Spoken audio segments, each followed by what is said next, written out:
Boa tarde, Sr. Doutor. Antes de mais, agradecemos o ter aceito o nosso convite. Gostaria, numa primeira fase, que se apresentasse, ou seja, fale-nos um bocadinho do seu percurso. Como é que surge a ideia de ser advogado? Onde é que vai frequentar a advocacia? Muito bem. Bom, eu iniciei o curso de Direito na Faculdade de Direito de Lisboa. Entretanto, estava na Força Aérea, onde, após a conclusão do curso, concorri para professor da Academia da Força Aérea, por concurso público, com provas públicas, e fui admitido como professor efetivo na Academia, responsável pela área das Ciências Jurídicas, onde fiquei 9 anos.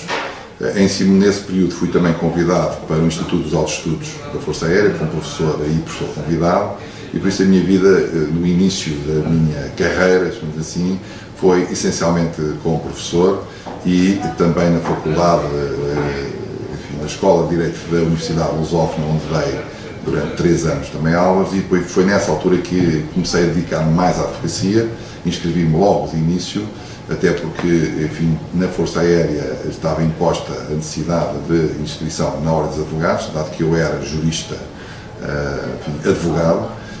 E mais tarde, quando, enfim, me comecei a envolver mais na advocacia, saí da Força Aérea e por isso fiquei exclusivo, onde estou já há quase 20 anos como advogado, em exclusividade. Deixei de dar aulas e só ocasionalmente, em pós-graduações, é que dou um semestre ou um módulo, por isso deixei a atividade docente e dediquei-me exclusivamente só à advocacia. A advocacia que vou, enfim,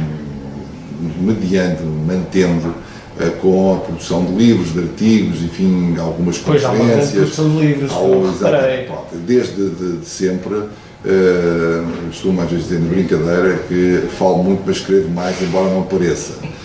Desde sempre, quero quando comecei a dar aulas na academia, fiz logo apontamentos, pequenas brochuras, enfim, síntese das aulas. Mas há um gosto por escrever ou...? Não, há um gosto por sintetizar, por resumir, por estabelecer objetivos quando se aprende. Acho que realmente o conhecimento pelo conhecimento é um dom que nem todos conseguem manter e desenvolver.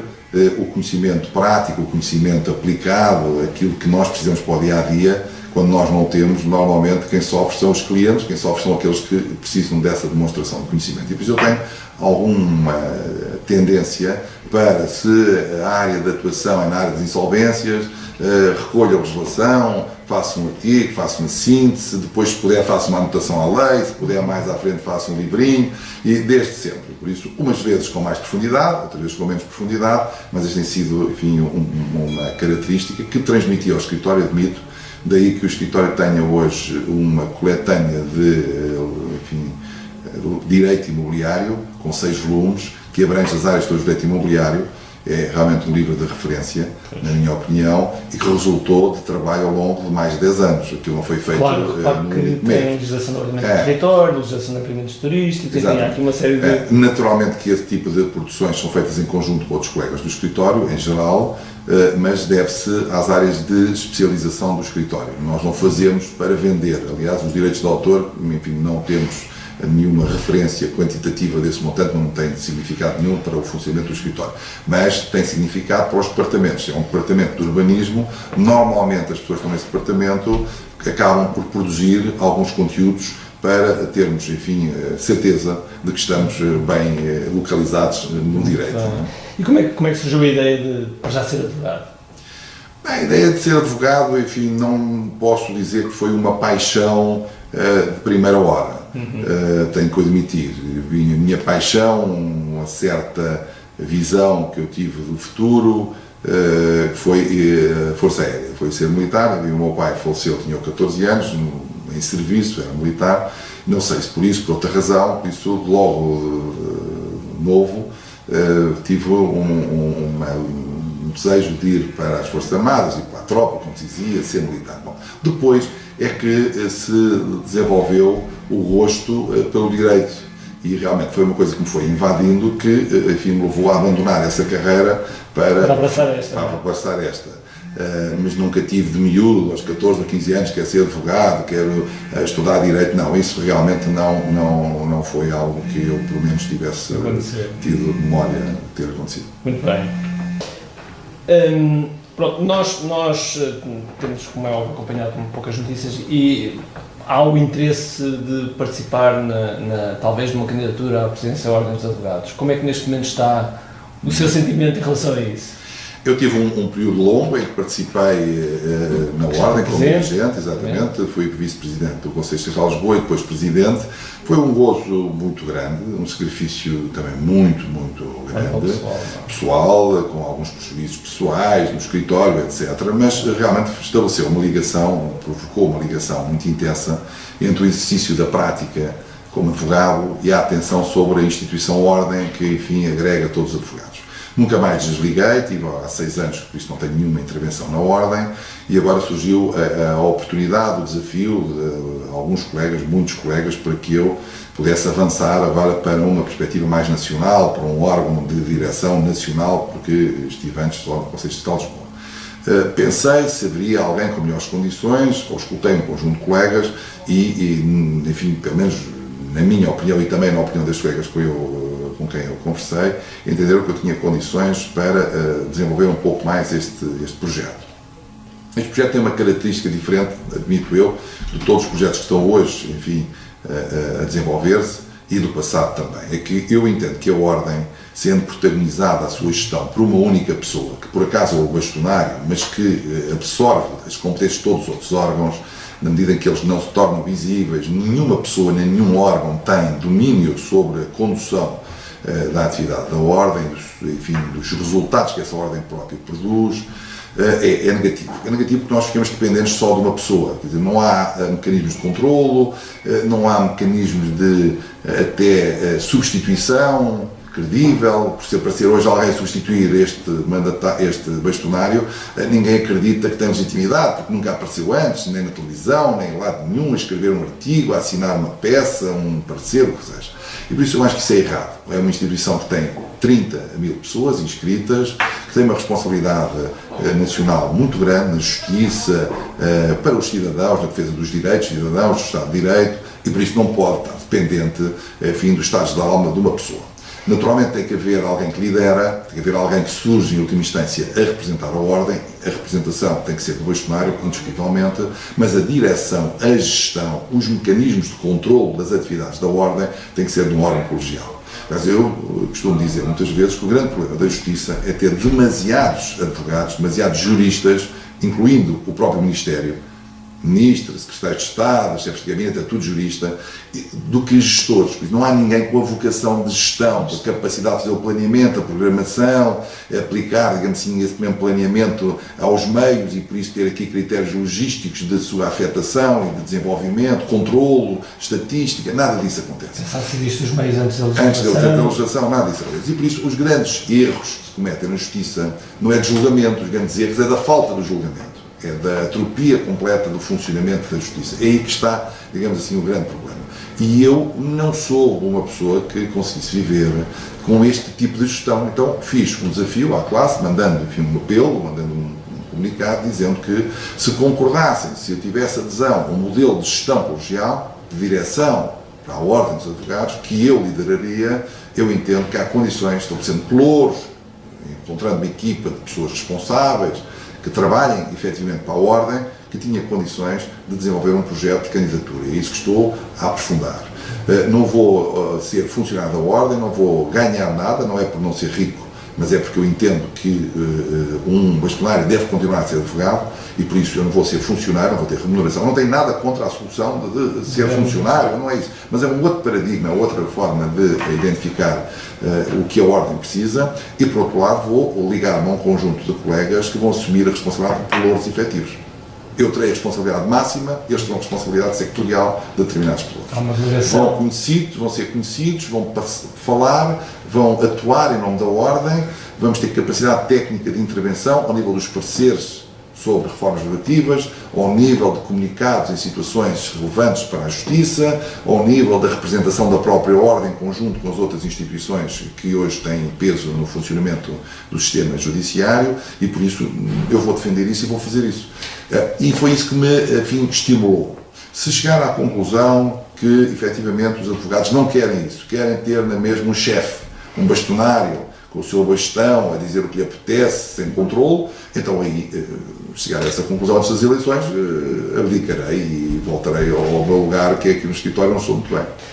Mas que já ficou aí algumas diferenças do que gostaria de implementar. Que mais aspectos práticos, falando do ponto de vista prático, que gostaria de ver mudados ou acrescentados? Nós temos um problema, os juristas têm um problema, que é o jurista, por natureza, não tem um itinerário lógico, cognitivo, que é planeia, programa, executa, controla, verifica. Não tem. Bom, não tem. Tem uma atuação mais, digamos assim, emocional, do teatro, digamos assim, da justiça, que é no julgamento, no processo, na causa concreta, não tem, digamos assim, uma lógica que acabei de referir. E o que a Ordem precisa é ter essa lógica, tem que ter uma lógica, não digo empresarial, mas tem que ter uma lógica de funcionamento que é tendente sempre, tudo o que faz para a eficiência, tendente para o resultado. Não pode viver, digamos assim, de ideias que, parecendo magníficas, nunca chegam ao terreno, nunca chegam à satisfação dos advogados e dos cidadãos. A justiça funciona assim. Cria-se uma lei, veja a lei do arrendamento, criou-se uma lei, já se julgava que estava tudo acabado, a última lei, o último regulamento, a última norma, porque para os cidadãos é tudo igual, a lei, não importa se é uma portaria, se é um decreto de lei, se é uma lei de Assembleia, é a lei. A última norma surgiu meses e meses depois. Ou seja, tivemos meses sem nenhuma norma pudesse ser aplicada. Veja o que é que isto provoca nas pessoas, provoca uma instabilidade, provoca uma ideia de revolta contra o quê? Contra a formação da própria norma. Agora veja a aplicação. A norma diz que é para fazer em 15 dias. E o cidadão sabe, ao fim de 30 dias não está feito, de 40, de 50, de um mês, 2 anos, o que seja. Veja o que isso provoca uma revolta imensa. Quando se pergunta a razão, e se lhe diz a razão ao cidadão, ele diz, mas porquê é que então não criaram as condições para que isso fosse feito dessa maneira? O cidadão não percebe. Nós não estamos a impor ao Estado que gaste milhões. Estamos às vezes a impor ao Estado que tenha um critério de gestão mínimo. De eficácia. Não é preciso mais meios, é preciso só a eficácia, que é entre o fim e o resultado obter-se, digamos assim, com um tempo médio, obter-se, digamos, satisfação. Não é isso que se consegue na Justiça. Porquê é que não se consegue na Justiça? Porque realmente há aqui uma ideia de pensamento sem pragmatismo, sem aplicação. A Justiça tem que ter um tempo, sob pena de ser uma injustiça, e a justiça é a aplicação da lei, é o caso concreto, a satisfação de interesses próprios, tutelados pelo direito, tem que ser aplicada, não sob pena de, mais tarde, ser, enfim, injustiça, não é? Ainda que a decisão tenha ocorrido e que seja a melhor decisão, que está fora do tempo que as pessoas achavam como razoável para o efeito. Por isso, eu pretendo introduzir na Ordem uma estrutura que responda às solicitações quando, digamos assim, elas são feitas. Uma reforma legislativa que é submetida à apreciação da Ordem tem que ter um parecer claro, um parecer fundamentado, um parecer exaustivo, que dê à Ordem um protagonismo ao nível dos elementos que a integram, são 30 mil advogados. Quer dizer, a Ordem não pode fazer um parecer como se fosse assinado, e assinado pelo bastonário, mas como se fosse feito por um estagiário. Quer dizer, nós não estamos, digamos assim, a responder em causa própria, no sentido da pessoa que assina. O bastonário até pode entender que aquela resposta serve, mas o bastonário tem que se colocar na posição se essa resposta serve a quem a solicita, ao Ministério. Porque se o Ministério tiver lá um adjunto, pago, ao mês, e fizer um parecer melhor que o da Ordem, mais fundamentado, mais exaustivo, mais completo, a Ordem perderá toda a sua credibilidade. Por isso, a Ordem tem que fazer do melhor que há, tem que fazer no sentido de satisfação dos interesses dos cidadãos e dos advogados e do Estado, mas tem que o fazer da melhor forma, tem que ser a mais apta a fazer aquele tipo de intervenção. Não pode estar menorizada. Mais interventiva no aspecto legislativo também. Mais interventiva e mais, digamos assim, com mais autoridade, no sentido da autoridade do resultado. Ela fez um parecer que as pessoas, efetivamente a Ordem teve um contributo notável para esta reforma do processo civil, do processo penal, o que seja. Isto é a primeira coisa. É que ainda agora, na entrada das novas regras de faturação, foi uma confusão total, aliás, está ainda a ser uma confusão total de legislação, e mesmo a própria Ordem esteve a tentar, e nós observámos uma formação do Conselho Distrital de Advogados de Coimbra, com o Dr. Mário Diogo, que realmente também a sincronização entre a Ordem e o Ministério das Finanças e o Ministério da Justiça não funciona por isso mesmo, porque a Ordem não tem uma estrutura técnica capaz de acompanhar as iniciativas legislativas. Porque a Ordem tem muitas pessoas a pensar, pessoas a falar, mas tem poucas pessoas a trabalhar. Porquê? Porque a executar, porque o quadro de pessoal não é alocado a este tipo de funcionamento, de atividade, de apoio às reformas legislativas, e os membros, enfim, dos órgãos da Ordem, normalmente não têm disponibilidade, ou não são chamados, ou não assumem a responsabilidade de dar um contributo em nome da Ordem, não é? Em nome do seu nome, ou em nome dos seus clientes, em nome da Ordem. Gastar tempo para que aquilo que eles fazem possa ser, enfim, apresentado em nome da instituição que eles, no caso, estão a servir, que é a Ordem dos Advogados. Depois, em termos internos, tem que haver capacidade de tornar a Ordem coesa. Não podemos distinguir entre advogados, sociedades de advogados, advogados em prática individual, advogados a trabalhar em escritórios com repartição de despesas, em advogados de sociedades comerciais, onde são colaboradores, etc. Não, tem que haver aqui a capacidade da Ordem fundir, agregar, uniformizar práticas, ligar as pessoas, enfim, as suas práticas, de modo a que não haja cisão dentro da Ordem. Porque quando nós encontramos na Ordem vários segmentos, os advogados em prática individual, os sócios da sociedade, os colaboradores das empresas, isto e aquilo e aquilo outro, nós realmente perdemos, tudo partido, perdemos mais força. Depois, ao nível dos serviços, daquilo que se pode, que a Ordem pode, por contrapartida da cota que é paga, que a Ordem pode dar. Não pode prometer sem dar, mas pode comprometer-se a dar na medida daquilo que está disponível. E há coisas que estão disponíveis para dar. A formação aos jovens advogados é possível ser dada gratuitamente. Eu, enquanto Presidente do Conselho Distrital, enfim, com algum risco na altura, e isso foi avaliado, mas assumimos o risco todos, e eu em particular como Presidente, de estabelecer, enfim, por deliberação, um valor de 100 euros por ano,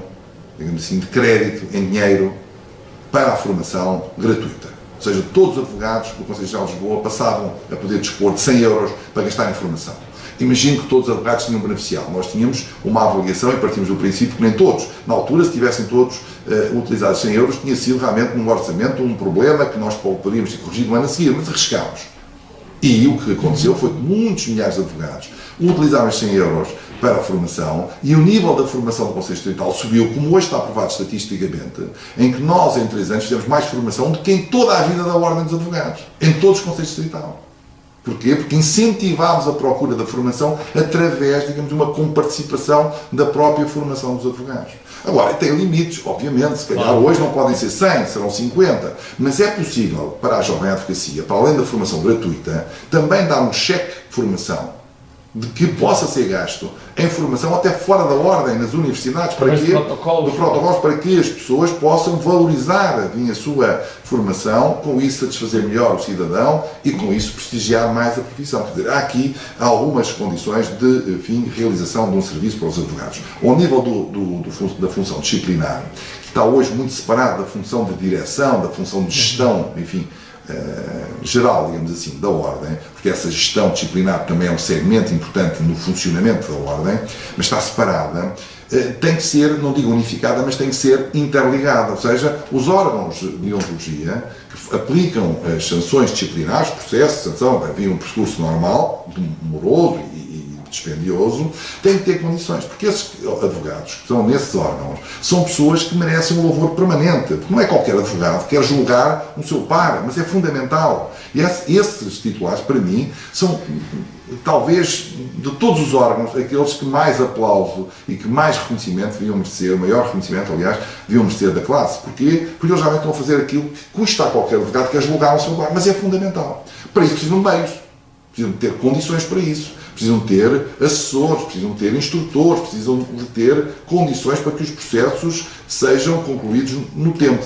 E nem sempre são. Porquê? Porque o dinheiro é gasto noutras coisas, noutro tipo de atividades, e falha verba, orçamento para esses órgãos de ontologia, e depois os processos estão atrasados, há prescrição, e acabamos por dar uma má imagem daquilo que é a nossa competência autorreguladora e, no caso, também sancionatória na vertente disciplinar. Por isso, também isso se poderia ultrapassar com facilidade. A última questão tem a ver com a Previdência, com os mecanismos de Previdência, que sendo, enfim, uma instituição à parte da Ordem, a Caixa de Previdência dos Advogados é uma instituição à parte, não se integra como órgão da ordem, contrariamente àquilo que muitas pessoas, não os advogados, mas os cidadãos em geral, pensam, mas deve ser feito o acompanhamento, a ordem, o bastonário e o Conselho Geral a fazer um acompanhamento do funcionamento da Caixa de Previdência, para impedir que a Caixa de Previdência e os mecanismos que hoje ela pode colocar ao dispor dos advogados, como as pensões de reforma, assistência médica, etc., não sejam retirados aos advogados,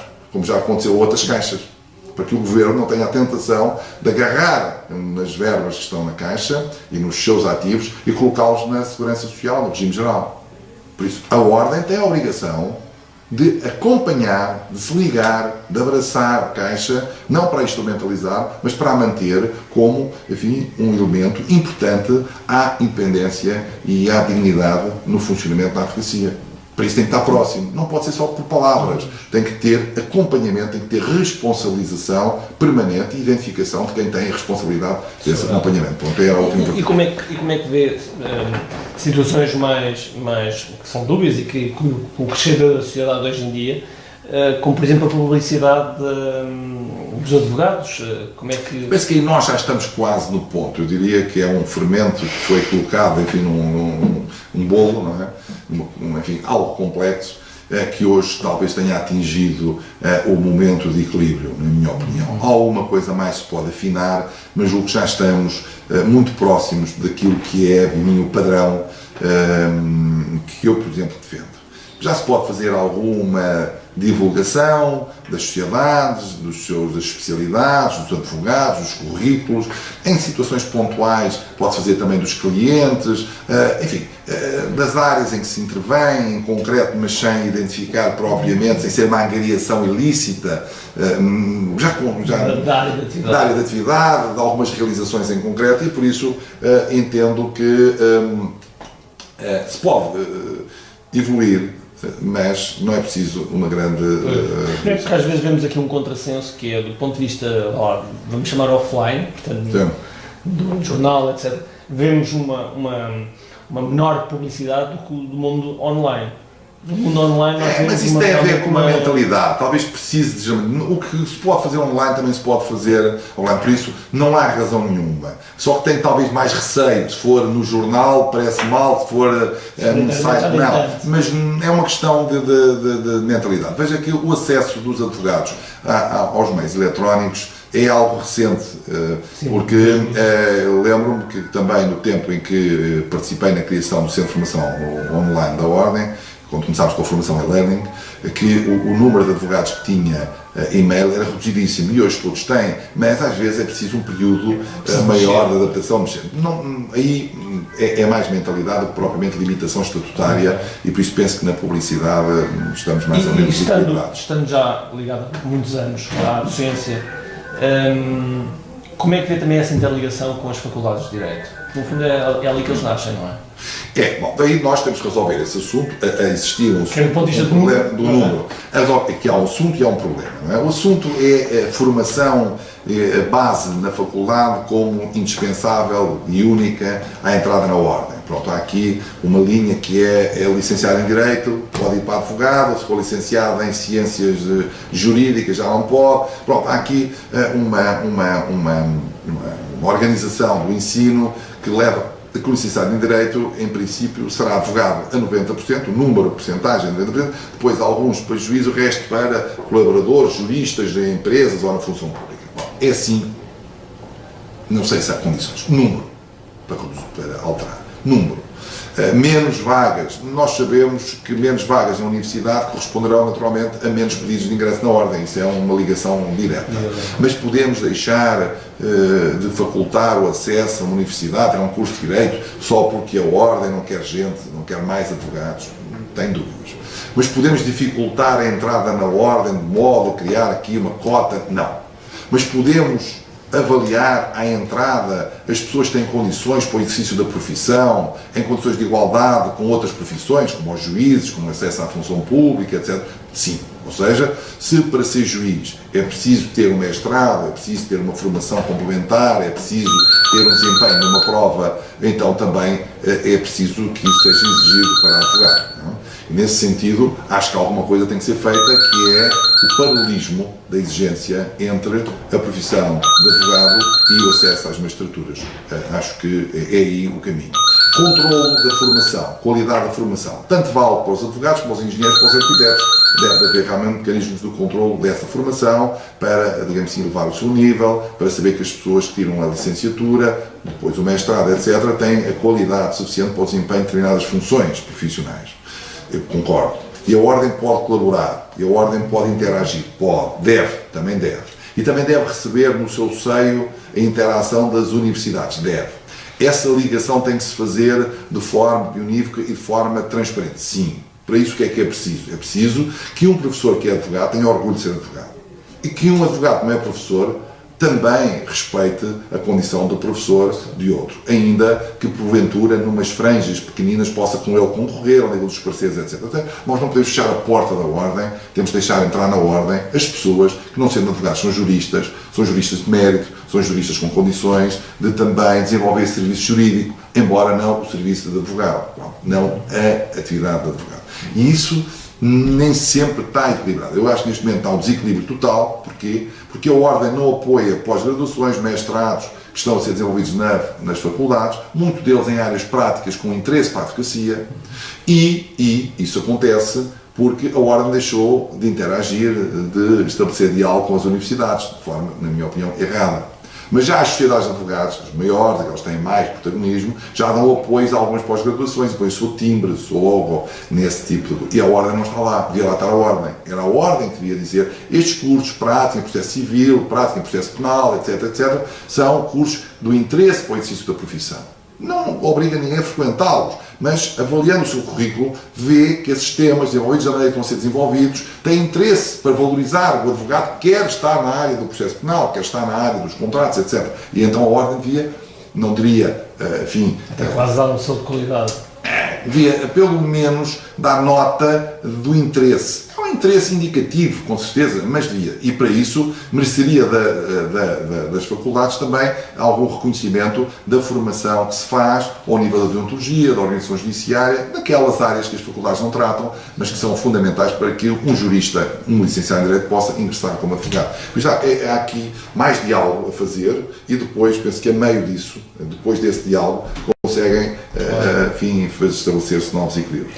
E saindo agora aqui um bocadinho das questões da Ordem, e vendo o panorama recessivo que Portugal se encontra, e por sua vez encontramos alguns advogados também depressivos em relação à situação, como é que vê a atividade da advocacia em Portugal neste período e se calhar formas de sair dela? Como é que está a ver essa postura dos advogados e como é que está a ver essa situação? Os advogados têm que admitir que esta fase nos obriga a apanhar em determinadas oportunidades que antes, se calhar, eram rejeitadas e desenvolver segmentos da nossa atividade que antes não diriam que eram rejeitados, mas que eram colocados, enfim, para uma terceira linha. E o que é que eu quero dizer com isto? É que hoje o advogado, se calhar, tem que, baixando o custo da produção do serviço, não é? Aceitar, pedir uma certidão, aceitar entregar um requerimento pessoalmente, etc., de modo a que consiga aí, enfim, ter um pagamento que compensa a perda na atividade que antes era mais bem paga. Pronto, por isso há aqui um nivelamento, mas em baixa é um facto de vários patamares de exercício da atividade. Nós sabemos que há patamares de complexidade imensa, de responsabilidade imensa, no sentido de coisas mais importantes, porque maior valor, ou porque de interpretação jurídica mais complexa, julgamentos que encerram valores que para o cliente e para a sociedade realmente são muito mais, enfim, avultados. Depois, uma linha média onde há uma satisfação normal dos interesses do cliente, com alguma rotina, às vezes com massificação, e depois uma outra, enfim, vertente mais acessória, complementar, necessária mas de apoio à prestação. E aí, se calhar, temos que lá ir. Até aqui a gente diz, olha, a entrega dos requerimentos no tribunal, ou a entrega das certidões, podemos contratar uma prestação de serviços autónoma, que já não é tão uma função jurídica. Se calhar hoje temos que lá ir, temos que estruturar o escritório também para fazer isso. Não podemos soltar os pareceres, não podemos soltar os grandes julgamentos, temos que diversificar. Isso vai nos minimizar, se calhar vai tirar algumas áreas de top, de interesse, de complexidade muito grande, porque estamos num ambiente em que não há novos negócios, novos investimentos, a criação de novas empresas, etc. Mas é um período transitório, daqui a 1 ou 2 anos, se quiser tudo se resolverá, e aí então temos as estruturas preparadas para voltar a atingir aquele pico, não é? E até lá sobrevivemos, mantemos os colegas a funcionar, todos nós solidários uns com os outros, de modo a que se possa, enfim, manter as equipas, porque só assim é que conseguiremos continuar a desenvolver um trabalho de qualidade para os clientes, e os clientes são os nossos, enfim, destinatários, é aquelas pessoas que nos levam a manter tudo isto a funcionar, porque não vale a pena estar num escritório a investigar e a ser conhecedor do direito quando não temos clientes, quando não temos solicitações para poder desenvolver a atividade. E como é que definiria o perfil de um advogado? Eu tenho a ideia que no passado a razão da advocacia não ter crescido de forma mais uniforme e de se ter criado aqui uns vazios, aqui aonde? Entre a prática individual e as grandes sociedades, criou-se aqui um vazio, há aqui um terreno, durante muito tempo, um terreno de ninguém. As grandes sociedades, normalmente formadas por pessoas que tinham uma visão da gestão, da eficiência, da prática, e por isso criaram estruturas, enfim, mais crescendo, hierarquizando e tal, com esses modelos, independentemente de gostar ou não, o que é certo é que elas estão aí, e o que é certo é que agregam muita gente, mas houve aqui um fosso, aqui um terreno de ninguém, algo que ninguém tratava, trabalho que ninguém fazia. Porquê? Porque os grandes agregadores, isto há muitos e muitos anos, obviamente, há muitos anos, talvez 25 anos, 20 anos, os grandes angariadores não tinham estrutura para responder a todas as solicitações. Havia advogados que marcavam entrevistas, consultas, para 15 dias depois, para 20 dias, tinham listas de esperas imensas, mandavam os clientes fazer coisas, diziam, olha, vai entregar este papel, vai lá pedir isto, não tenho tempo e tal. Porquê? Porque os advogados tratavam sozinhos de tudo. As coisas eram complexas, tinha que se fazer à máquina, tinha que se entregar em papel, tinha que se carimbar, tinha uma burocracia imensa à volta de qualquer realização de, enfim, trabalho jurídico, e por isso, como não se organizaram, como não se estruturaram, porque era proibido a publicidade, as sociedades começaram já há mais tempo, mas a forma embrionária e tal, então tudo isso, esse trabalho que estava aí a meio, que devia ter sido feito por juristas, por advogados, esse trabalho estava a meio, passaram a ser feito por profissionais liberais sem essa habilitação. E por isso ficaram com essas franjas, que hoje não são franjas, hoje são segmentos importantes. Por isso, o perfil hoje de um advogado é um advogado que pode trabalhar em processos, pode trabalhar em contratos, pode trabalhar em representação, em mandato, pode trabalhar em pareceres, pode trabalhar em fiscal, pode trabalhar em penal, pode trabalhar em uma série de coisas. Não há propriamente, digamos assim, um advogado generalista, pode haver, mas não é obrigatório que saiba tudo. É obrigatório que aquilo que lhe é solicitado, ele faça bem, que ele resolva bem. E se tiver a equipa, funciona com outro, digamos assim, outra complementar, de outra forma mais apoiada. Se estiver sozinho, tem que saber rejeitar. Porque se for um assunto fiscal, se a pessoa só faz penal, nunca tratou com a complexidade da legislação fiscal, é melhor dizer, olha, procura outro cliente, outro advogado. Mas se disser isto, perde aquele cliente, porventura, ou aquela oportunidade. Então tem uma tendência, então tem que arranjar parcerias, tem que arranjar ligações, tem que se organizar de modo a que passe para outros colegas, sem perder o cliente, mas passe o trabalho. Os médicos fazem muito isso, embora uma lógica diferente, não é? O médico tem uma especialidade e indica o outro, e o outro médico, se for lá alguém, indica aquele que o indicou. Permutam, dividem entre eles, em função do interesse do doente, no caso aqui do cliente, do cidadão, dividem as valências e as competências, porque eu acho que isso é importante, é uma forma de organização. Agora, não há propriamente o perfil do processualista, do parcerista, do contratualista, não há, na minha opinião. É a forma de organização dos advogados e da ligação de uns com os outros pode fazer a diferença, mas o importante é saber que naquele momento se consegue satisfazer os interesses do cliente. Muito bem.